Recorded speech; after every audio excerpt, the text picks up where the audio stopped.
La belleza de este país difícilmente dejará indiferente a nadie, pero más allá de simplemente contemplar el paisaje o acariciar a los ciervos de la playa, profundizaremos en el presente y la historia de Japón.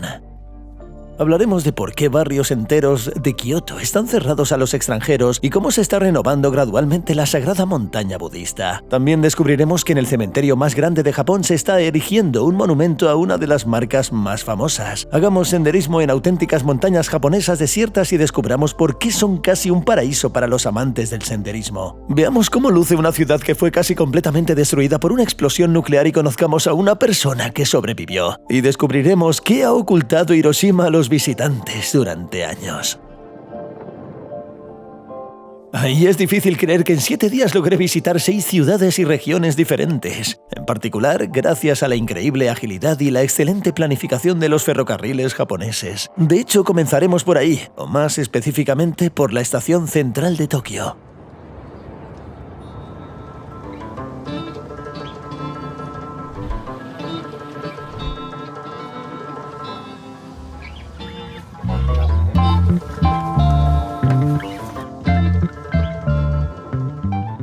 Vale, quienes me seguís en YouTube, sabéis que tengo cierta fascinación por viajar en tren. Así que, después de 3 semanas en Japón, me embarqué en su famoso Shinkansen. Literalmente esta palabra se traduce como línea nueva. La red de trenes interurbanos de alta velocidad es uno de los verdaderos símbolos del Japón moderno.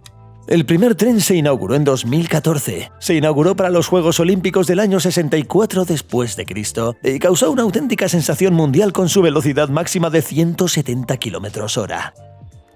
Durante mucho tiempo ostentó el récord de velocidad.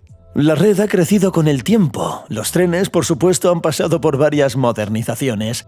Los trenes modernos alcanzan velocidades de hasta 320 km/h. Y se puede viajar de Tokio a Osaka en poco más de 2 horas. El trayecto de 5 horas entre Kharkov y Kiev no resulta tan impresionante en este contexto. Actualmente los trenes Shinkansen son los más rápidos del mundo, pero el último modelo, que utiliza tecnología de aislamiento magnético y que se lanzará en 2027, pretende recuperar este estatus. Pero más allá de la velocidad, la fiabilidad y la puntualidad son realmente impresionantes. El retraso medio en las salidas de los Shinkansen es de 12 segundos, pero yo tuve la suerte de presenciar un incidente de casi 1 hora. Bueno, en total los Shinkansen son rápidos, bastante fiables, pero muy caros. Un viaje cuesta alrededor de $70, y si tienes pensado viajar por Japón, estos gastos serán considerables. Por eso me compré con antelación el JR Rail Pass. Se trata de un pase de 7 días para todos estos trenes, y cuesta alrededor de 300 euros. Solo se puede comprar en el extranjero, porque no se vende tan fácilmente en Japón, ya que sería muy rentable para los japoneses. Y, concretamente, este pase lo pedí en Polonia. Me llegó un bono físico que cambié aquí en la taquilla por un papel. Si lo pierdo, me quedo sin mi viaje en tren por este hermoso país. En resumen, no pensaron en este detalle. Nada más partir, el vagón se convirtió en un auténtico comedor en el andén, ya que los pasajeros sacaron sus bentos o comidas preparadas. Al fin y al cabo, según la etiqueta japonesa, comer algo en el tren, aunque sea pescado, es mucho más aceptable que charlar. Bueno, recordando esto, me entretuve con un té y admiré las vistas desde la ventanilla. En algún punto del trayecto debería verse a lo lejos el famoso Monte Fuji. Un tren atravesando Japón es una de las imágenes más típicas de las postales japonesas.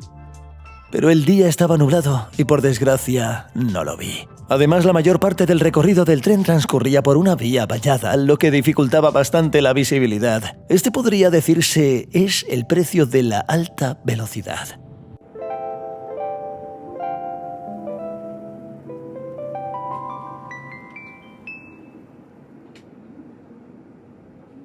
La ciudad a la que llegué prometía ser mucho más espectacular que las vistas desde la ventanilla, porque esto es la gloriosa Kioto.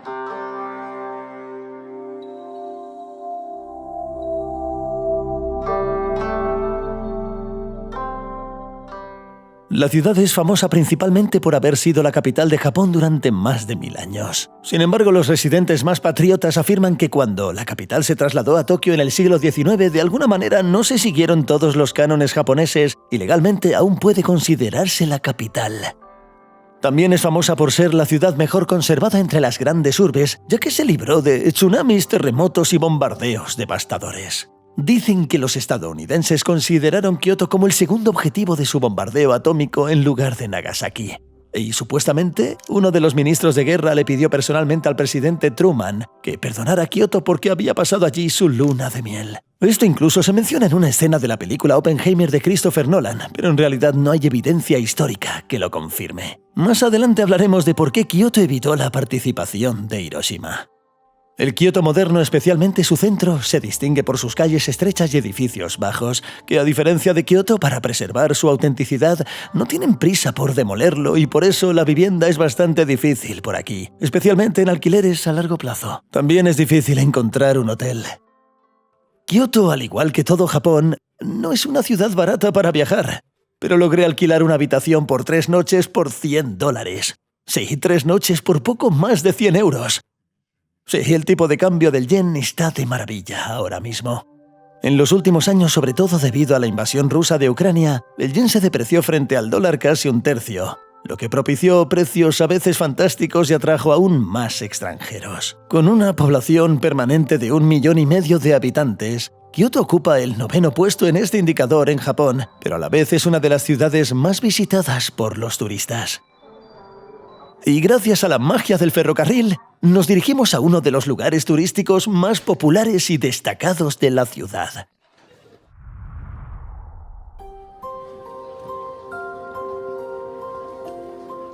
El santuario sintoísta Fushimi Inari Taisha es uno de los más famosos y visitados de Japón, pero es conocido principalmente no por su significado religioso, sino por su belleza.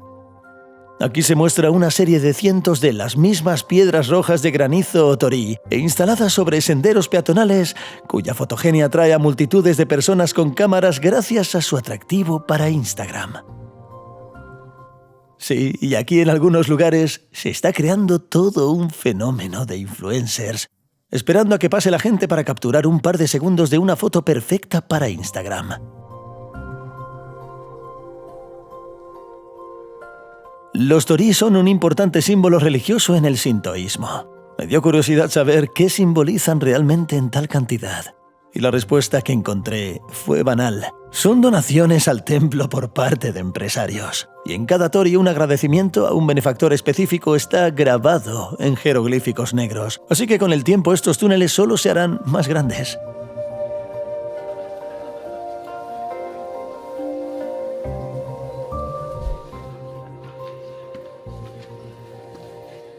Casi nadie en este lugar está interesado en nada más que caminar a través de estos túneles. Y un sendero muy pintoresco comienza justo desde ellos, atravesando místicos bosques de bambú, y luego los hermosos cementerios sintoístas, que al atardecer con la luz de fondo, parecen algo realmente de otro mundo.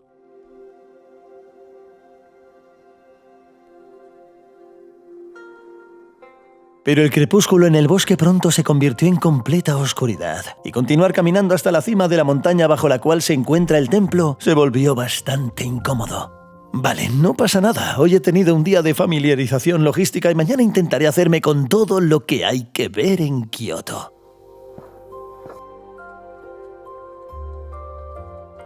Y sí, es el lugar más visitado por los turistas, pero se lo merece con creces, porque realmente irradia una estética cinematográfica japonesa auténtica.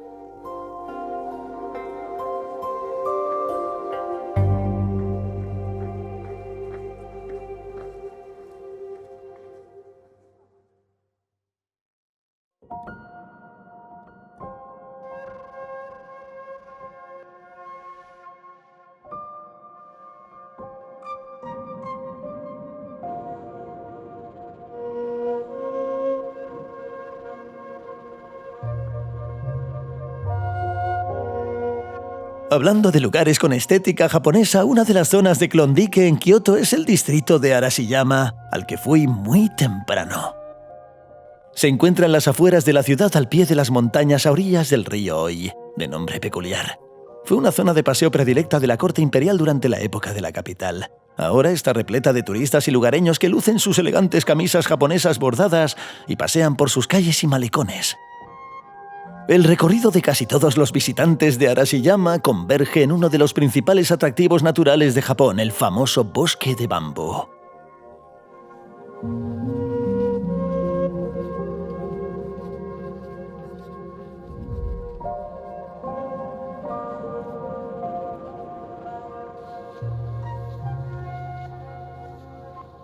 El bambú es uno de los principales recursos naturales de Asia, además de un símbolo. Este bosque ha existido durante siglos y, según la leyenda, ayudaba a ahuyentar a los malos espíritus del templo más cercano. Durante la era Edo se construyeron senderos para los invitados, convirtiendo así, sin saberlo entonces, al bosque en uno de los lugares más fotogénicos del mundo. En cuanto a la escala, se trata de una zona muy bella, pero muy pequeña. Además, el bambú no es algo especialmente exótico para Kioto. Este, por ejemplo, es un bosquecillo camino a la residencia universitaria local. ¿Qué os parece? Los bosques de bambú, esos carismáticos y hermosos bosques de bambú, no se encuentran solo en la turística Arashiyama. Pero la atracción natural más interesante y singular de Arashiyama se encuentra al otro lado del río, frente al bosquecillo de bambú, y comienza con una pequeña subida.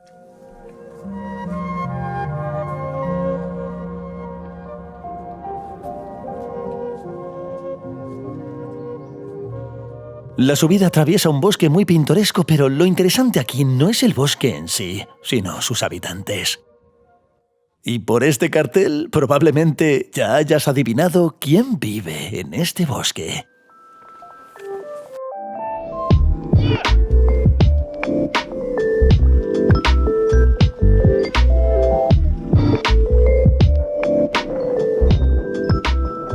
Los macacos japoneses habitan desde hace mucho tiempo las montañas de Arashiyama. Esta singular especie de mono es la única que vive en Japón y, por lo tanto, solo se puede encontrar en estado salvaje en este país. Y en una de las laderas con la vista pintoresca de Kioto han creado un parque entero para ellos donde son estudiados, cuidados y alimentados. De vez en cuando una bola de nieve cae del cielo, creando una especie de zen japonés entre los monos. Pero al mismo tiempo los macacos no son nada mansos. De hecho, aquí los visitantes somos sus invitados. Por lo tanto, para evitar conflictos o daños al equipo, se recomienda seguir ciertas normas de cortesía.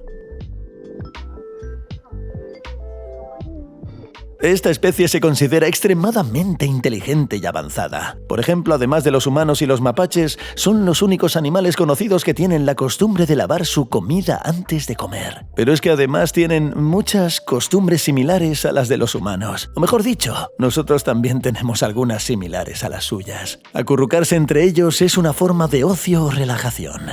En las regiones más montañosas y frías de Japón, la forma de relajarse de estos animales es simplemente excepcional: disfrutar de aguas termales. Me parece que a muchos les encantaría vivir una vida tan despreocupada como la de un mono.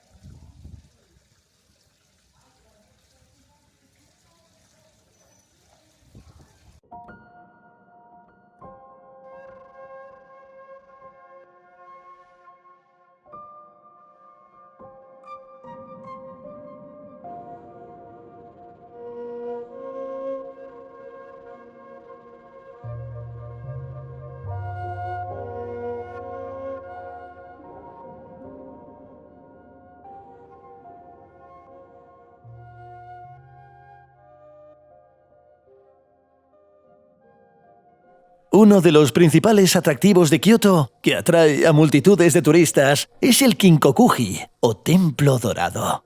Y en realidad su nombre lo dice todo. Fue en su día una lujosa villa de un respetado japonés que el shogun local compró en el siglo XIV y tras su muerte, según su voluntad, se convirtió en templo. Quizás el único templo budista en Japón que supera a las cúpulas ortodoxas en cuanto a la cantidad de dorado. En resumen, semejante obra maestra de la arquitectura no pasaría desapercibida ni siquiera en Ucrania.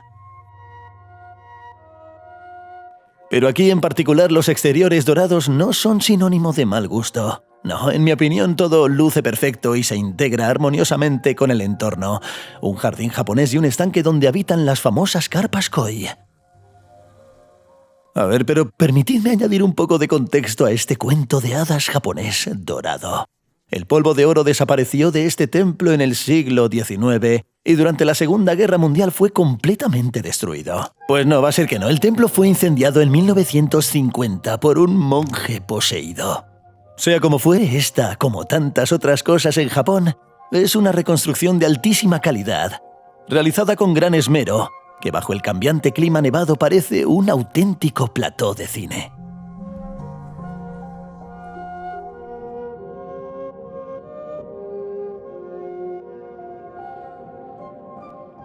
Además de su impresionante arquitectura, Kioto, como prácticamente cualquier ciudad japonesa, también es famosa por su gastronomía. Y fue aquí durante una puesta de sol espectacular donde me entregué al verdadero hedonismo gastronómico y probé por primera vez un filete de carne japonesa especial. Pero como ya he dicho varias veces, hablaremos de la comida aparte. Ahora esperemos a que oscurezca y adentrémonos al amparo de la oscuridad en una zona menos conocida de Kioto.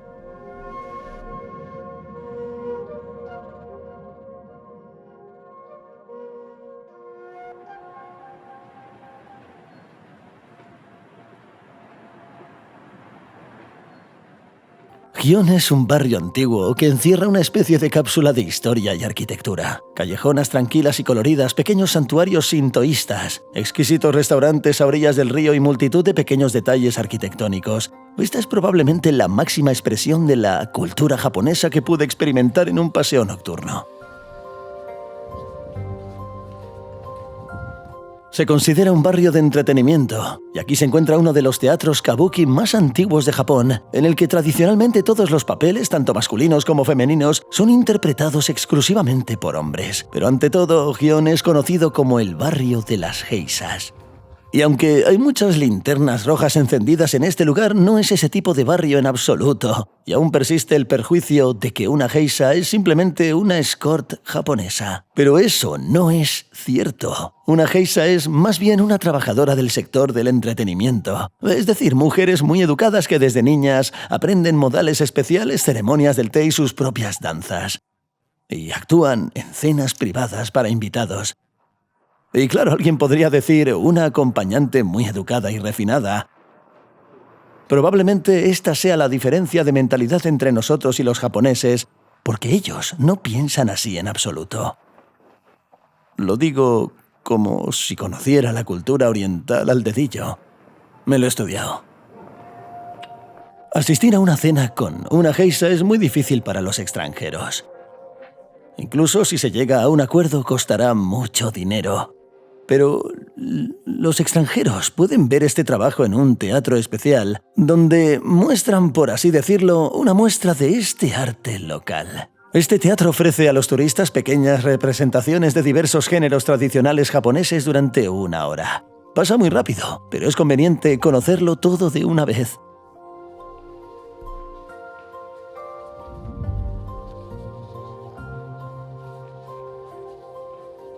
Así pues, primero una pequeña demostración de la ceremonia del té, seguida de una danza con trajes típicos que recuerda un poco a la danza malanca. Después una comedia grotesca en japonés, no la entiendo en absoluto, pero probablemente sea algo así. De repente, Shimamura aparece entre ellos y los Shizukuri no lo ven. Shimamura se acerca por detrás y grita con fuerza: «¡Shimamura! ¿Trajiste el dinero?». Y al final una breve actuación de una Maiko. Este es el nombre que se les da a las estudiantes que aún están aprendiendo este complejo arte. Son como geishas principiantes. Tras su actuación, las geishas salen al vestíbulo para tomarse fotos con los turistas. Y estas son probablemente las únicas circunstancias en las que está bien. Algunas zonas de Yeona han sido cerradas recientemente a los turistas, porque empezaron a intentar tomarse fotos con las chicas de forma demasiado descarada, mientras ellas seguían con sus quehaceres después de sus presentaciones. Tras el fin de las restricciones por la COVID-19, recordemos que ese fue uno de los principales problemas. La afluencia de turistas se convirtió en uno de los principales problemas de Yeona, Kioto y Japón en general. Pero entiendo y comparto perfectamente el deseo de estar aquí porque el ambiente local es simplemente indescriptible.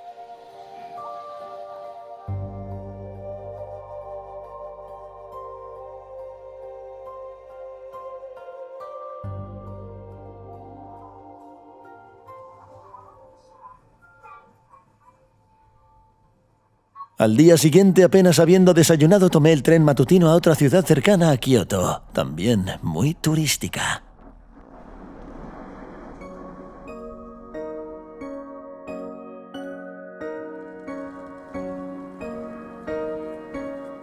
Nara es una pequeña ciudad con un ambiente muy especial, con una concentración de templos y monumentos arquitectónicos por metro cuadrado incluso mayor que la de Kioto. Y al igual que Kioto, Nara también fue capital, la primera capital de Japón. En serio, no es un sentido ficticio, como por ejemplo Kharkov. Cuando Japón emergía como estado alrededor de los siglos VI o VII, la capital cambiaba con cada nuevo gobernante. Este la trasladaba a su pueblo natal, pero pronto se volvió monótono y la capital se estabilizó aquí mismo, en Nara. Es decir, esta es la primera capital permanente de Japón. Aquí había muchos templos budistas muy poderosos. Con el tiempo los monjes budistas comenzaron a ganar influencia sobre la población. Y a los poderosos no les gustó, así que trasladaron la capital a otra ciudad y más tarde a Kioto, donde permaneció oficialmente durante aproximadamente 1000 años hasta que se trasladó a Kioto a finales del siglo XIX. ¿Por qué es famosa la primera capital japonesa? En primer lugar, aquí también existe un pequeño paralelismo con Kharkov, con su enorme parque, pero no con las atracciones. Y con estos amiguitos que tengo aquí. Colegas, ¿qué tal?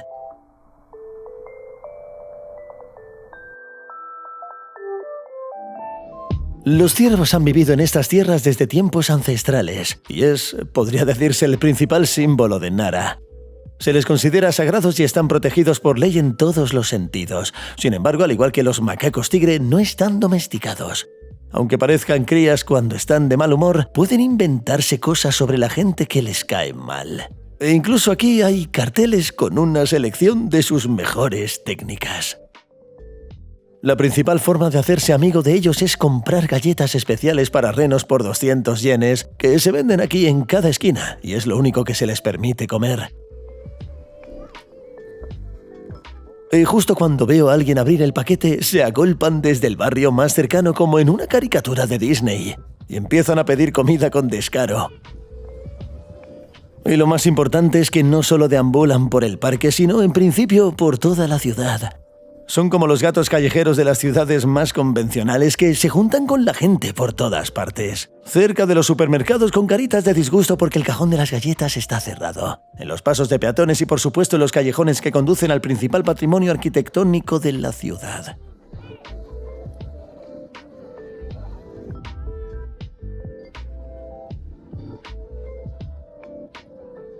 Estas gigantescas rejas completamente de madera son impresionantes sin duda, pero ese no es el punto.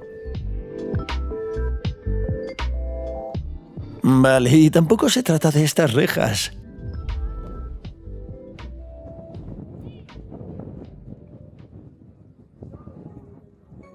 Sí, para acceder al recinto del Todaiji, o en traducción, el Gran Templo del Este. ¡Hala! Quizá una antigua tradición japonesa solo se acepta efectivo. Y como su nombre indica, este es uno de los templos japoneses más famosos y grandiosos construidos aquí en el siglo XVII.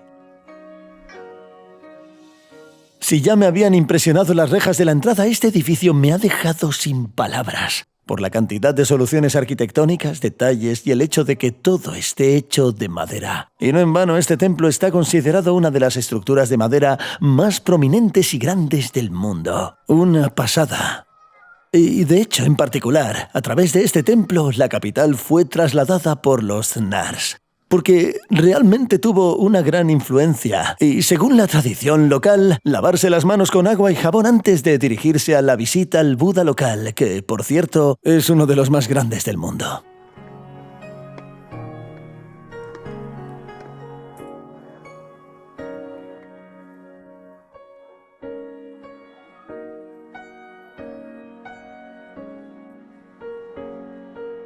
Este caballero completamente de bronce es realmente impresionante. No es la estatua de Buda más grande de Japón, pero su singularidad le otorga una dimensión mucho mayor. Su palma es tan alta como la de un jugador de baloncesto de gran nivel. Y este agujero en la colonia, de proporciones colosales, es del mismo tamaño que la fosa nasal de ese gran Buda. Se cree que si alguien puede predicar a través de él, se le concederá suerte, éxito y todo lo bueno. Es muy difícil que un adulto pueda pasar por ahí y ni hablar de los extranjeros comunes y corrientes. Me cuesta imaginarlo. Pero, para ser sincero, no me preocupa demasiado. Me interesan las diversas, a veces extrañas tradiciones budistas locales. Me impresionó más la arquitectura. Todo esto, como ya dije, está hecho de madera. Y las estatuas increíblemente detalladas y todos los elementos arquitectónicos.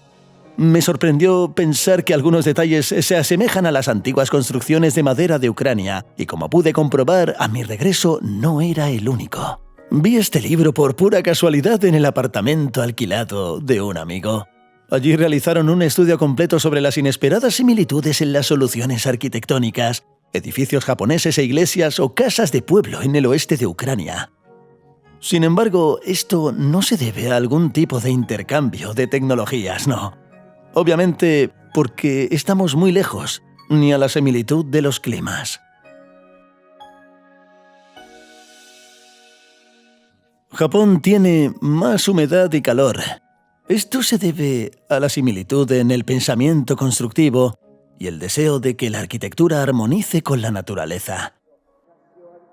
Y este es otro paralelismo inesperado entre nosotros y este lejano país insular, que resultó ser extremadamente amigable con nosotros. Aquí estoy en la estación de Nara, en un mercadillo, y se exhibe en esta carpa un cartel conmovedor que decía «No a la guerra de Ucrania». Según el traductor, estaba dedicada a los ataques contra la central nuclear ucraniana. Esta manifestación gira en torno a la energía nuclear segura, porque los japoneses, como ya sabéis, están al tanto de este tema, no por rumores tras el desastre de la central nuclear de Fukushima en 2011 y, por supuesto, Hiroshima y Nagasaki. Hablaremos de Hiroshima más adelante en este vídeo, pero ahora cerraremos el tema con Nara. Aunque es fabulosa, resulta bastante aburrida.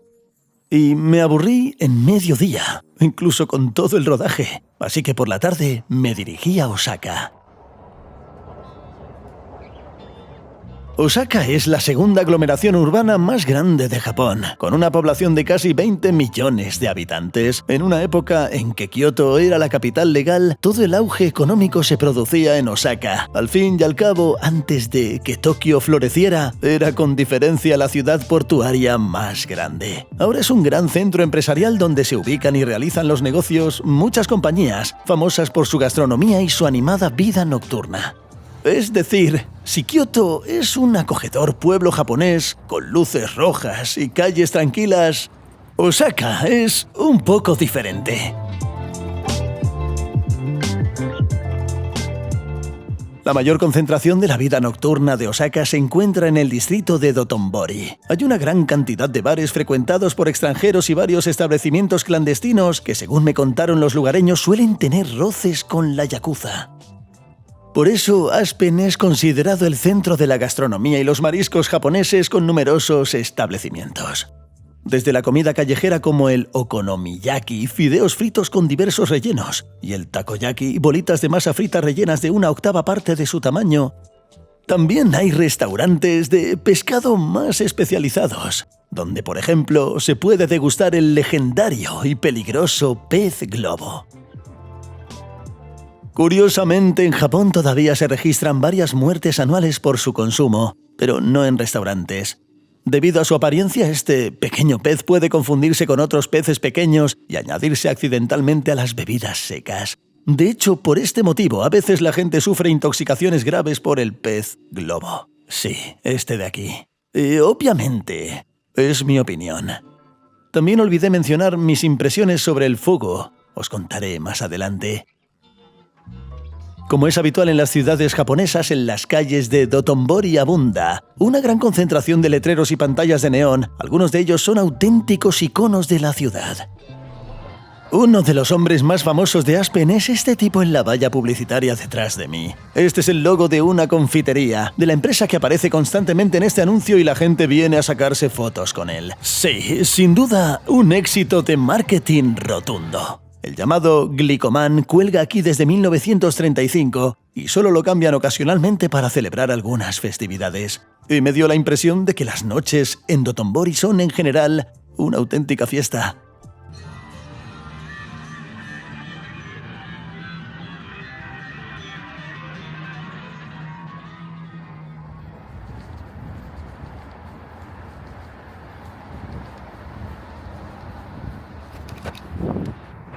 Durante el día, estas calles no son tan coloridas y, de nuevo, según los lugareños, una tarde en Osaka, especialmente después de Tokio, no es demasiado agobiante. Por lo tanto, para mí esta metrópoli se convirtió en solo una escala en el camino hacia un lugar donde tenía grandes expectativas, pero alerta de spoiler, no se cumplieron del todo.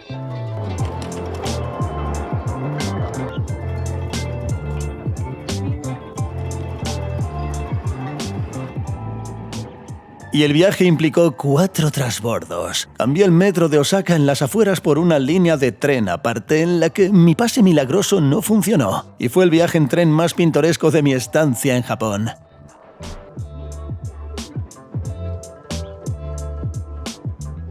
Al principio atravesaba coloridos pueblos japoneses y poco después se adentraba en túneles que serpenteaban entre el verde bosque, llevándonos directamente a las montañas.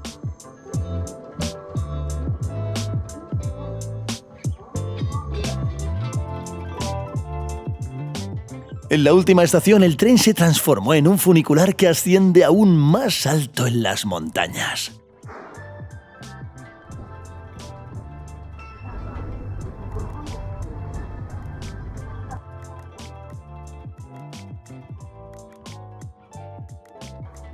En la estación superior del funicular, un autobús te lleva aún más adentro de las montañas, donde se encuentra nuestro destino.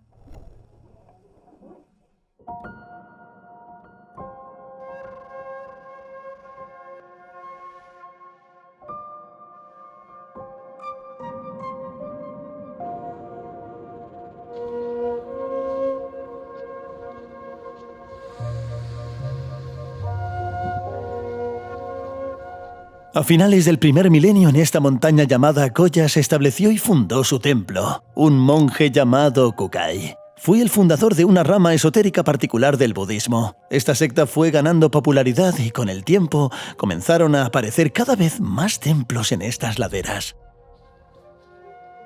Es decir, si en Kioto o Nari los templos aparecían de vez en cuando, aquí la concentración era desmesurada.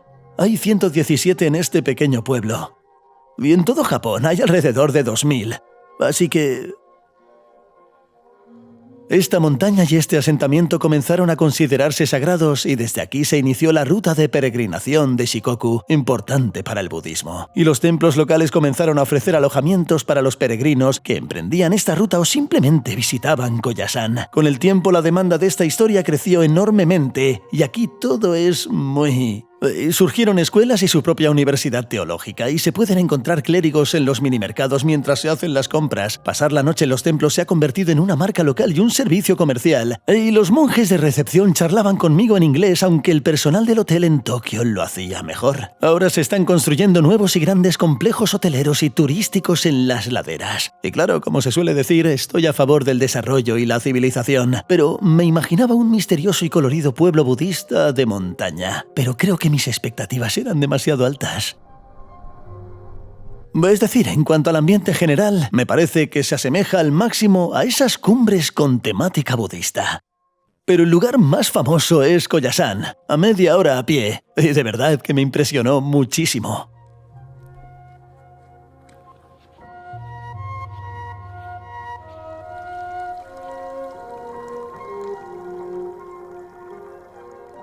Este es el mausoleo del monje fundador Kukai. Es un gran edificio situado en un denso bosque de coníferas, rodeado de miles de estatuas y faroles.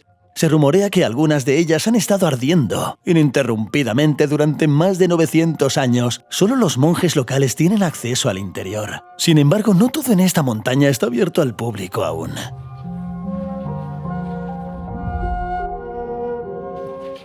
Pero lo que más me impresionó fue la zona que rodea el museo. Se trata de un enorme cementerio donde yacen monjes y señores feudales locales que parece fundirse con el bosque.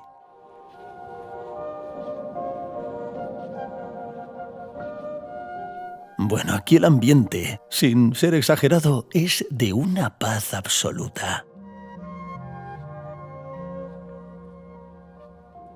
El sendero que lo atraviesa se extiende a lo largo de más de 2 kilómetros y con 200.000 entierros, ese cementerio está considerado el más grande de Japón. Al entrar te encuentras en medio de todo. Toda esta atmósfera y el ambiente que se respira aquí No sé qué es Panasonic. Ha hecho una donación para apoyar esta zona, pero este tipo de publicidad, en mi opinión, resulta muy extraña. En la sección más moderna del cementerio se venden parcelas de entierro corporativas para empleados y sus familias. Y teniendo en cuenta con qué seriedad se toman el trabajo aquí, en las grandes empresas puedo obviar que a los lugareños no les resulta tan extraño como lo ve un turista.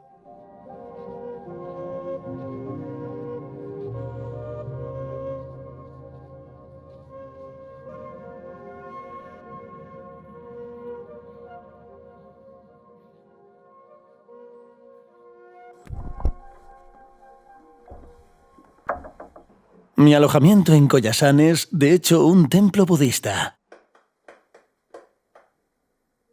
Un lugar muy colorido y para una inmersión total necesitas un pequeño detalle.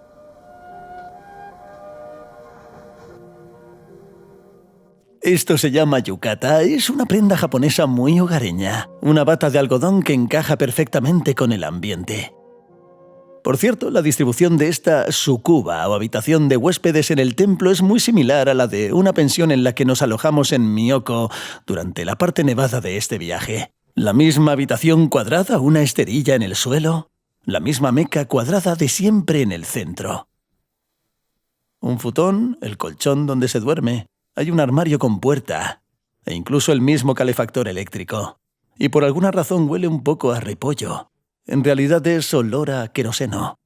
En resumen, bastante austero, pero con estilo. Este estilo en las zonas comunes del templo es simplemente increíble.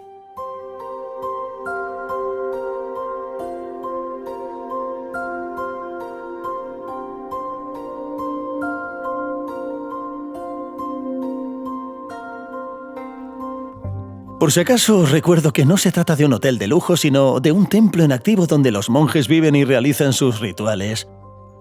En verdad, la zona que está abierta al público es un poco, por así decirlo, cómoda para visitar el museo. Y las piezas más interesantes que se exhiben aquí son antiguos equipos samuráis, algunos del siglo XVI, cuando los portugueses que llegaron a comerciar con los japoneses convirtieron a los samuráis al cristianismo. Por supuesto, un restaurante buffet con todo incluido no encajaría en un lugar así. Aquí las cenas se sirven individualmente para cada huésped con platos tradicionales de monjes budistas. Solo comen vegano, así que todo esto se basa en verduras, setas y soja. Y esto, os digo, fue una experiencia gastronómica extraordinaria. Es decir, en la popular cocina japonesa que se caracteriza por sus salsas y caldos sustanciosos, esta cena contrasta fuertemente, ya que todo se basa en tofu, con sabores minimalistas. Por un lado es una experiencia interesante, pero aún así esperaba algo más vibrante.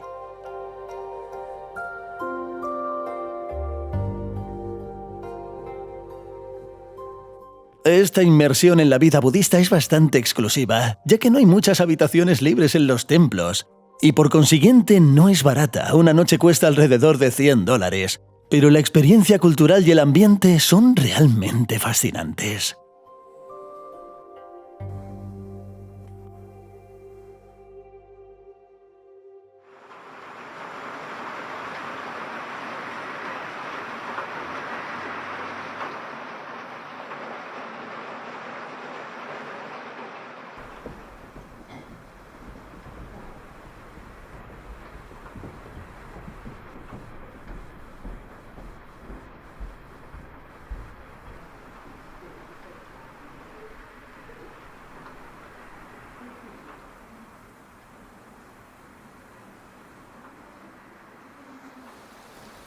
A la mañana siguiente, antes de partir, mi ambición era dar un paseo por las montañas y recorrer parte de la ruta de peregrinación más famosa.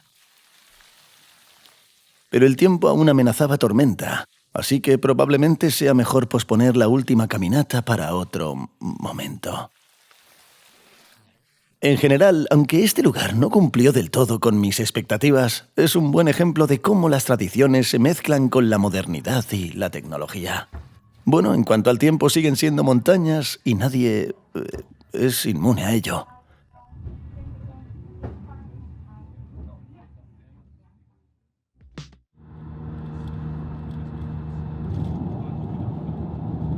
Aún así logré llegar a las montañas japonesas con un tiempo despejado. Fue en la prefectura de Aichi con una amiga aficionada al senderismo llamada Alice. Ella iba en su Toyota, lo cual es bastante patriótico, ya que los Toyotas se fabrican en esta región y nos llevó a nuestro punto de partida. Y como os dije, estaré en la orilla de vez en cuando para preparar la cámara y luego volver a buscarla para alegrar a los turistas con algunas imágenes del tiempo. Esto no es muy conocido entre los turistas, ni siquiera la zona japonesa y la ruta que atraviesa la reserva natural local. Y estos bosques, aunque similares a los de los Cárpatos, conservan sus propias características distintivas, mucho más húmedos y densos, y en puentes y otras estructuras se aprecia la estética arquitectónica japonesa.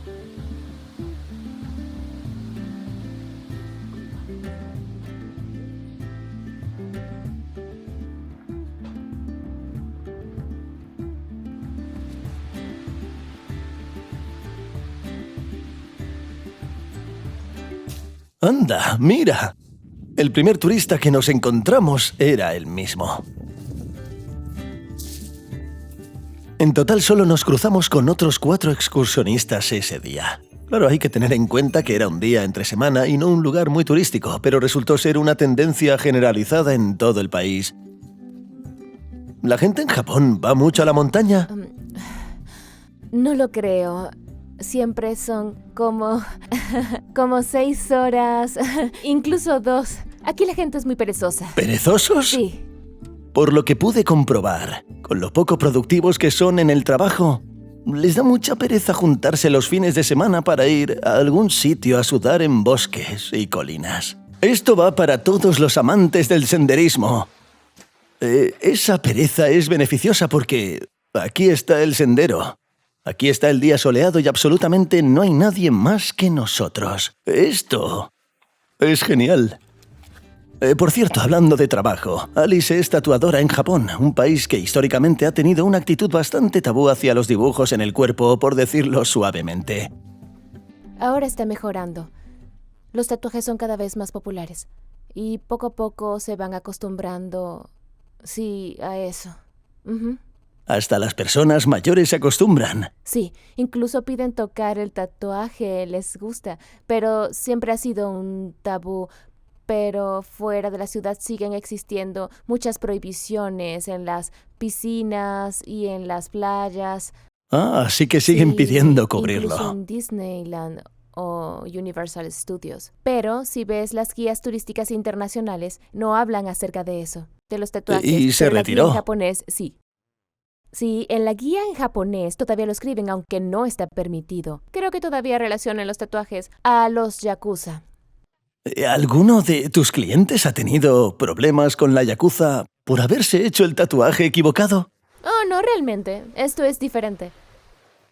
Sí, el estilo de tatuaje es muy distinto. En la actualidad es más que probable que los miembros de la yakuza piensen que hacerse un tatuaje con ese estilo tradicional sea algo tonto. Cuando ellos saben que alguien quiere hacerse eso, dicen, quiere parecer un chico rudo, como aparentar. Sí. ¿Y no les supone ningún problema? No, en absoluto, simplemente lo ignoran. Sí. Es que en la actualidad no quieren tener problemas con la policía. Bueno, entonces ya no dependía de las preguntas de los turistas ni de la configuración de la cámara porque la pendiente había aumentado, los idiomas, la gráfica de acciones de Nvidia. Sí, bueno, la ruta elegida, te lo aseguro, no fue para nada infantil. Me quedé sin aliento. Casi 10 kilómetros de caminata con diferentes niveles de altitud y 1 kilómetro de ascenso nos llevaron a la cima del Myojin. Dice 1016 metros, pero se siente como si hubiéramos escalado una montaña negra.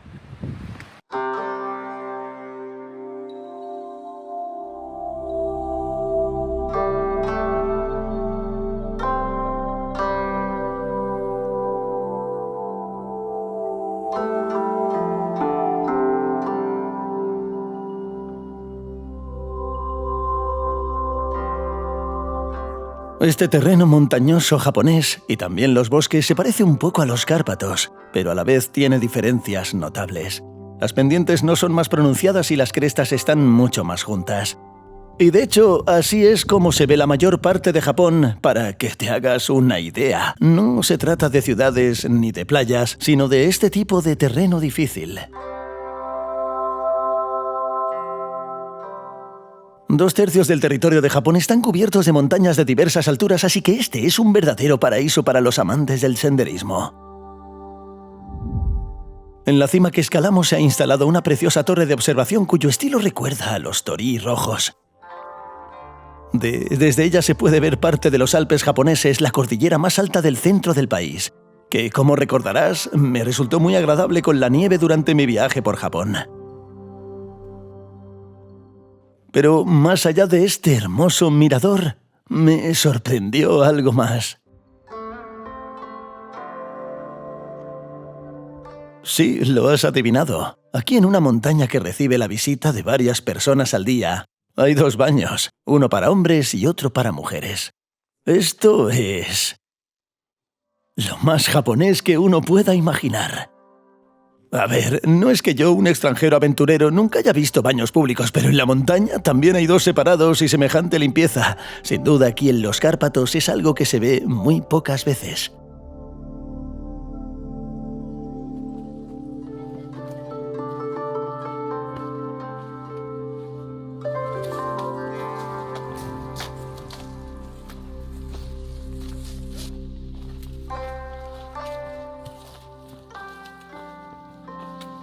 Por muy diferentes que sean, al fin y al cabo, la cultura del senderismo es una especie de estándar internacional.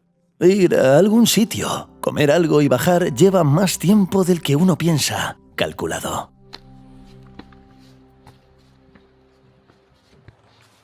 Bueno, al menos una vez en un viaje es necesario adentrarse tanto que se necesita una linterna, porque no fue en vano que la llevara conmigo. Por cierto, también en Shambhala.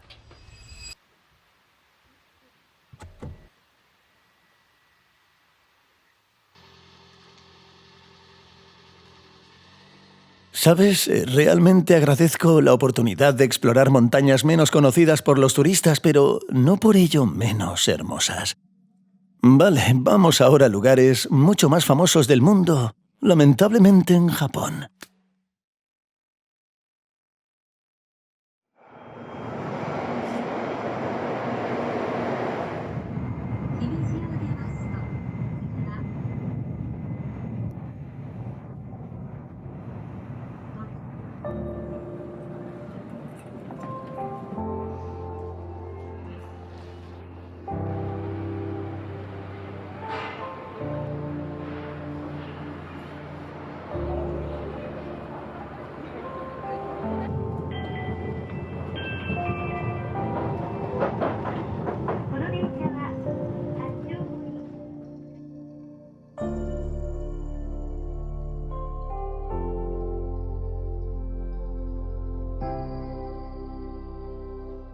A primera vista, Hiroshima es un poco diferente de otras ciudades japonesas, pero lo que más me gustó fue su planificación urbana, al menos por lo que vi.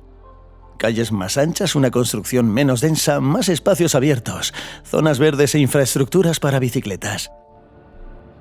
Es muy verde, muy verde. Una ciudad europea y moderna. Pero son precisamente estas características las que la convierten en una de las consecuencias del mismo evento. El 6 de agosto de 1945, un bombardero estadounidense Boeing B-29, conocido como el bombardero Fortaleza, sobrevolando el río Motoyasu de Hiroshima, lanzó la bomba desarrollada por el equipo de Oppenheimer en el Proyecto Manhattan.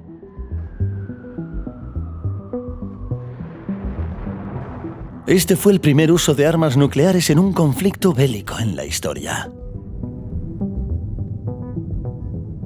El número de muertos por la explosión asciende a 140.000, y es difícil calcular con exactitud cuántos fallecieron a causa de quemaduras, lesiones y exposición a la radiación.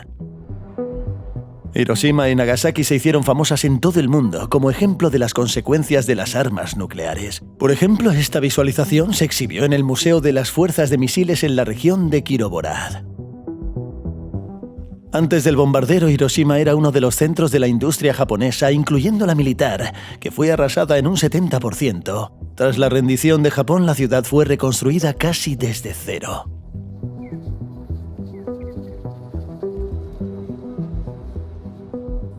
Este edificio fue en su día un centro de exposiciones local. La explosión se produjo casi verticalmente sobre él, por lo que todos los que se encontraban dentro murieron instantáneamente. Todo quedó reducido a cenizas, pero como la onda expansiva provino de arriba y no de un lado, la estructura sobrevivió, al igual que la cúpula metálica superior. Por ello, las autoridades de la ciudad decidieron dejar todo en ruinas para recordarnos aquel terrible día. El monumento conmemorativo de la cúpula atómica y, en mi opinión, sobre todo el telón de fondo de las zonas recientemente reconstruidas, funciona de maravilla como recordatorio y como símbolo antibélico. Otro edificio notable en Hiroshima se encuentra a pocos kilómetros de aquí. La cúpula, aunque en ese entonces recibió aún menos reconocimiento, es el castillo de Hiroshima. Su construcción data del siglo XVI. Era, como muchos castillos en Japón, un modelo de soluciones arquitectónicas y estilo japonés. Fue reconstruido en 1958, respetando al máximo los planos y detalles originales. En su interior se construyó un museo dedicado a la historia de la ciudad antes de la guerra. En el terreno baldío que se formó cerca del epicentro de la explosión se creó un parque conmemorativo. En su parte principal se encuentra el llamado Museo de la Paz, del cual os mostré imágenes anteriormente. Allí, además de información sobre la explosión y sus consecuencias, se exhiben objetos dispersos que se lograron rescatar y detalles escalofriantes como la sombra de la radiación humana proyectada por la explosión sobre la piedra cerca de la cual estaba sentado este hombre. Este museo es realmente un lugar muy difícil, y las ideas principales, los leitmotivs del museo y de todo este parque conmemorativo son, en primer lugar, la renuncia a las armas nucleares y, en segundo lugar, por supuesto, la paz. Y aquí se escuchan reivindicaciones de paz por todas partes. Hay muchas, como las famosas cigüeñas abandonadas, símbolo de la paz que comenzó a difundirse tras la Segunda Guerra Mundial. Y a veces estos llamamientos a la paz aquí llegan a conclusiones bastante extrañas, en mi opinión. Por ejemplo, hay un anuncio de una cafetería que dice: ven a visitarnos, tómate un café, disfruta de las vistas y reflexiona sobre la paz. No sé, me suena un poco raro. Pero al mismo tiempo casi no se habla de los matices políticos e históricos previos y posteriores al bombardeo. Es decir, no se menciona quién lanzó la bomba ni por qué. Y quizá desde cierto punto de vista sea lógico, ya que el museo está dedicado principalmente a la memoria de las víctimas y al tema del abandono de las armas nucleares. Y es muy extraño ver ahora un vídeo antiguo de un personaje que ahora amenaza regularmente con lluvia radiactiva al mundo occidental, sonriendo, firmando un acuerdo con Obama sobre la reducción de los arsenales nucleares. Sin embargo, hay personas que llenan este vacío de información histórica.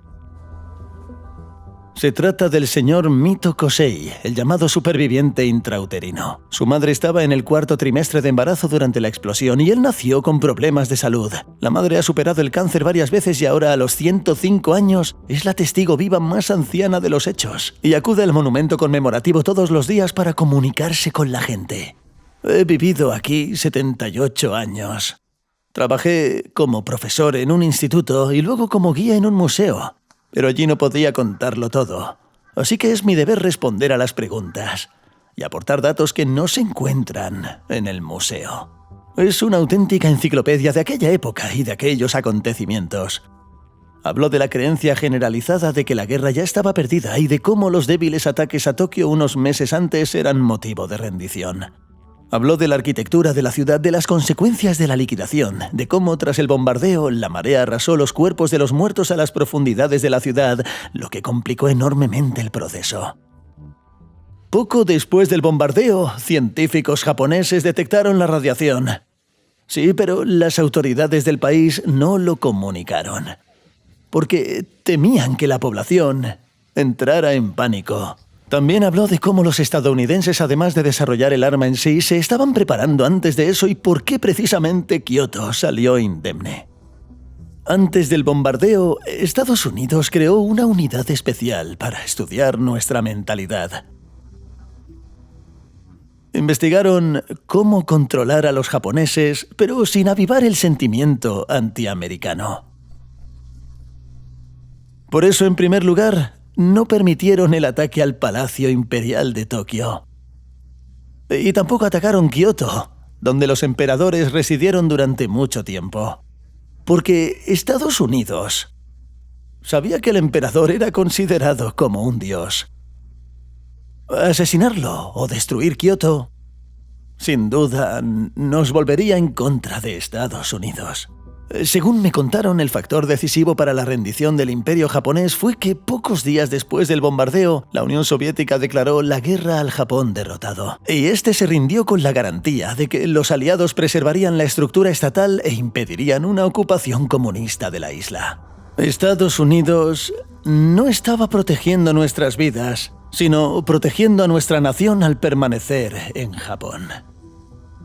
Así pues, Estados Unidos ocupó temporalmente Japón, pero al mismo tiempo respetó el acuerdo y preservó la estructura estatal japonesa, y hasta el día de hoy es el único país donde existe el título de emperador. Para prevenir una vez más el sentimiento antiestadounidense, durante mucho tiempo se prohibió en Japón cualquier material o vídeo sobre Hiroshima o Nagasaki. Con el tiempo los archivos se desclasificaron, pero la censura continuó, y por ejemplo, en el anime más famoso sobre Hiroshima, del que utilicé imágenes anteriormente y que muestra las horribles consecuencias de una explosión nuclear con la maestría visual japonesa, no se culpa a Estados Unidos, sino todo lo contrario, se culpa al gobierno japonés de la época.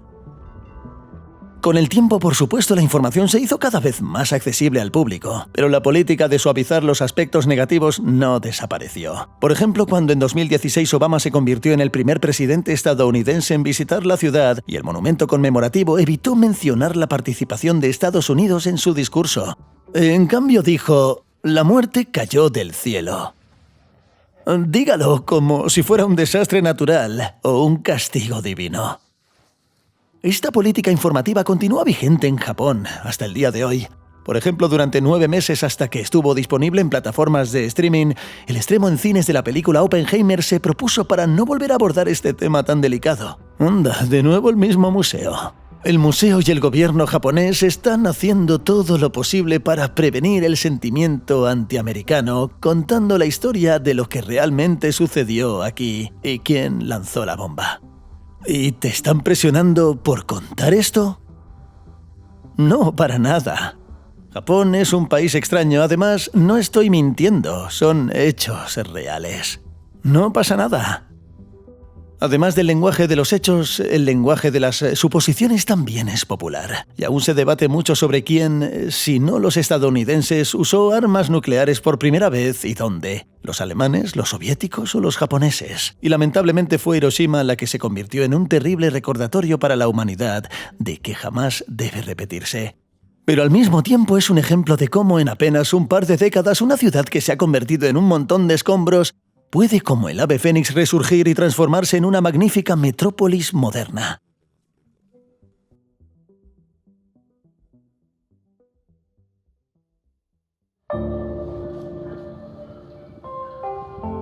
Este lugar es famoso no solo por su historia, su hermosa naturaleza y en particular por las islas cercanas a la costa, con la más famosa de las cuales me gustaría terminar mi relato sobre Hiroshima.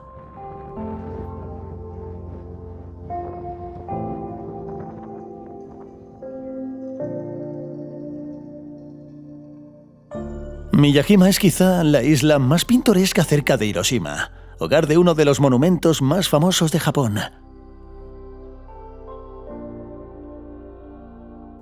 Estos edificios rojos sobrevivieron a la explosión nuclear porque estaban lejos del epicentro y porque están diseñados para resistir diversos desastres naturales en Japón.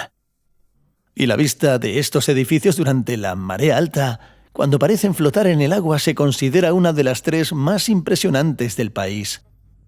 Ahora mismo hay poca agua, pero aún así luce impresionante.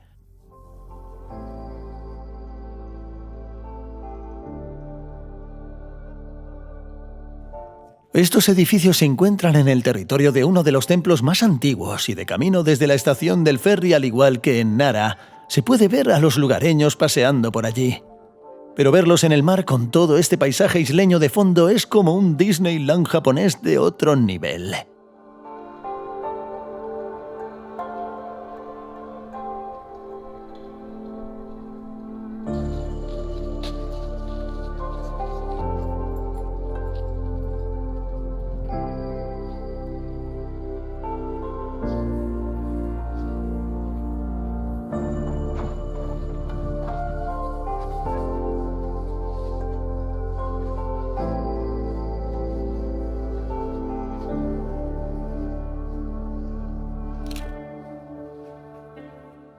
Vaya, sin duda, lograr este ángulo al atardecer, incluso sin otros turistas, es una suerte increíble.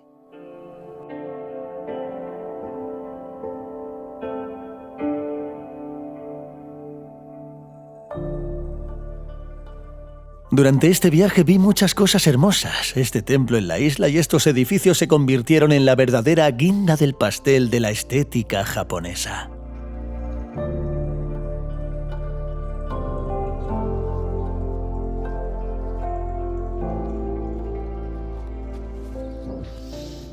Sí, de cerca estos conservadores son enormes. Pero la vista desde atrás era simplemente elitista. Bueno, probablemente aquí debería terminar esta crónica de viaje.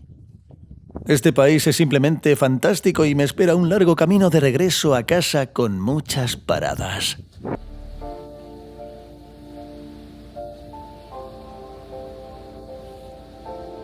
Entre los extranjeros que hay aquí, también estadounidenses, existe la opinión de que todo aquel que regresa de Japón se siente un poco triste y deprimido. Y después de haber viajado por este país, puedo entender de dónde viene ese sentimiento. Tokio con su forma de colmena pero altamente urbanizada, Kioto colorida pero un poco turística, gente completamente diferente a nosotros y la resiliencia de esta nación ante todos los desastres naturales que la han azotado durante siglos. Y de hecho la naturaleza misma y su diversidad, nieve y aguas termales, playas y montañas, y aunque la más grandiosa de las montañas japonesas, el legendario Fuji, solo la vi como una silueta lejana desde la ventanilla del avión, que esto sea una de las muchas razones por las que deseo regresar a este país algún día.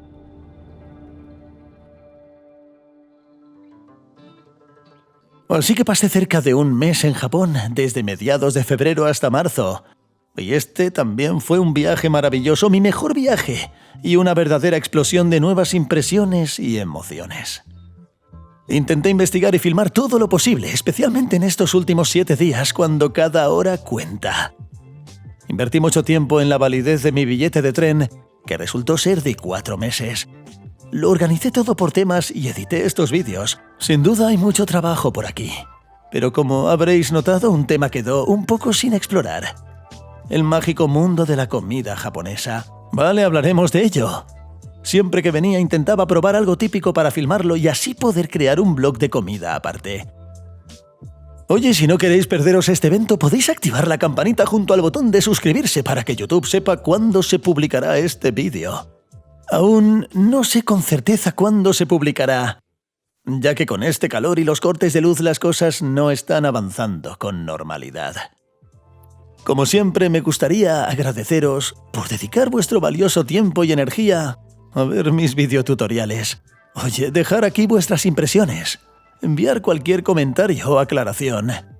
Y como siempre, nos vemos en el próximo vídeo.